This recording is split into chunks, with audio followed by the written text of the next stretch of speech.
First of all, we got to ask about that. Tackle Sickle Cell, it's been going on, you guys, for a long time. Yeah. What is this, the 4th annual casino night? Yeah, something like that. I'm starting to lose count, so that's always a positive. Thing. Exactly. So just trying to build that consistency every year, having people anticipate that it's coming, the 5K, the casino night, the blood drives, the whole nine. So it's always exciting that having it back here at Rutgers is awesome. You know, just driving through, seeing the stadium brings back memories. So to be able to have a great cause and have it here at a great place, surrounded by great people, is always a great experience. Now you guys gave blood today too, right? I think I Yeah, saw. yeah. What do you say to somebody that's afraid to? Telling you saving someone's life. Dev actually couldn't because he just had that shoulder surgery, so he couldn't give, but I was able to give. And you just know how much it means, you know, actually getting involved with this disease, seeing patients and seeing the impact that you can have on somebody's life, especially being around so many of the children and realizing that a blood transfusion, especially African Americans and minorities giving, is huge. So that's why we have that blood drive every year and trying to get more and more people to come out and give. Well, I've retweeted everything you guys have tweeted. Appreciate that. All right, so let's talk a little bit of Browns.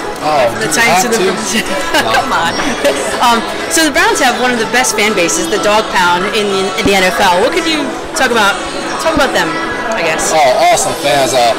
Our job as players and being a part of that organization is we got to do a better job of giving them things to cheer about.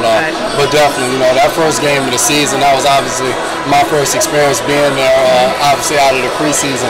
That stadium was rocking. We played Pittsburgh at home, and I was even surprised, you know, coming off the season I had the year before, of just how loud and how into it the fans were. And then, obviously, you know, as the season went on, it's not the same, but one of the best fan bases I've been around, just being in the league and playing down there and going against those guys, and now being a part of the organization. Now, the attendance has dipped, though, for the Browns for the first time since '97, actually.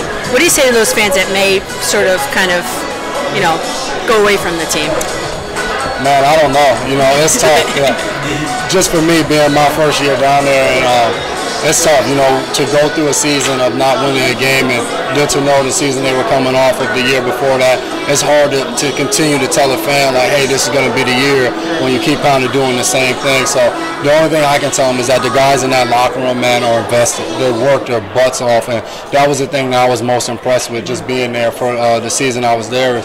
It's just a bunch of young guys, but, man, they're hungry, and that's what I enjoyed most. I was able to talk about my experiences, obviously being in year 9. I was the second oldest guy on the team, and just talk about the different things that I've gone through, and just kind of schooling guys up on the business side of the league, but just seeing how hard, you know, through the adversity that guys continue to work throughout that entire season, as that's what I would tell the fans, is continue to believe in the guys in the locker room, because week in and week out, regardless of the outcome, they're giving everything they have. And you're contributing to the culture change of that team, no doubt. I have no doubt about that. Trying to. Now, Joe Thomas, if he decides to stay, what is the impact of that going to be? Oh, man, Joe T is Cleveland. That's an amazing guy, man. Amazing person, you know.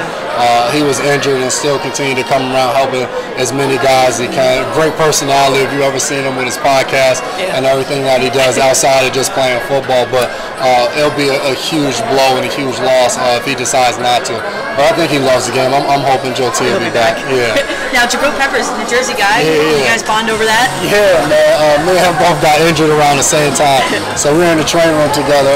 My guy, Pep, man, he's a really good player. I think he'll start to come into his own later on in the season. He was kind of forced to play strong safety, and that was, I think, more of his natural position, a little bit closer to the line of scrimmage, and enabled him to do some of the things he was more accustomed to doing. Got an interception in the last game of the season. He's like a little spark plug, you know.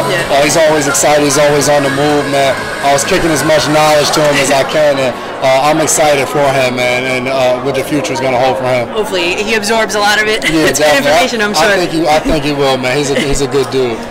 Okay. So the Browns have the 5th hardest strength of schedule this year. Another. Who's drawing this stuff up? I don't know, man. How does that come about? I don't know.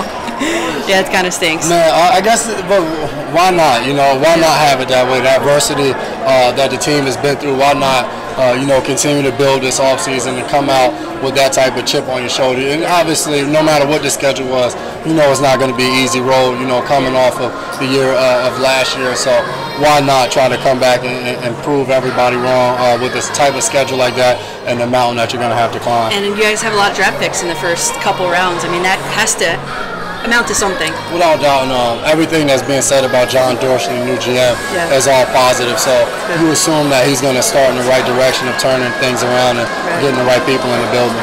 Now, Devin's a part of the coalition. What are your thoughts on that? It's amazing. Just to have, to me, I think the biggest thing, just to have players united and talking about issues that are going on in our country and not be afraid to step up and do something about it. It's just amazing. Just me, even throughout the beginning process of it, of just hearing how thoughtful guys are and just the ideas and the impact that guys can make. It's an exciting time. And doing things. It's not just talking about it. And that's the biggest thing. Right. All right. So let's go to these. We kind of just talked about that. Unify the anthem experience. All right. So what's a catch? Man, who knows?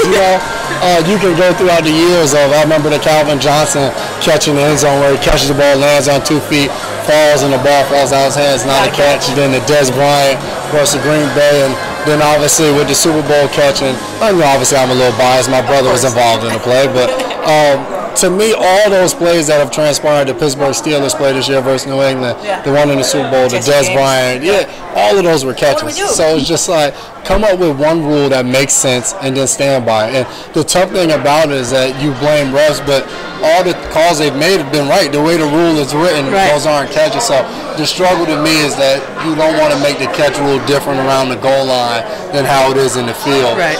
But if you're going to say when the ball crosses the plane, then it's a touchdown, then it's a touchdown. And sometimes you just want to use common football sense and look at the play and say, well, that's a touchdown. Right. But, I'm happy I'm not a part of the committee. If it doesn't come out, it's a catch. Yeah, exactly. And what was the other one you wanted to do? Thursday Night Football, short turnaround, real quickly. Oh, it's awful.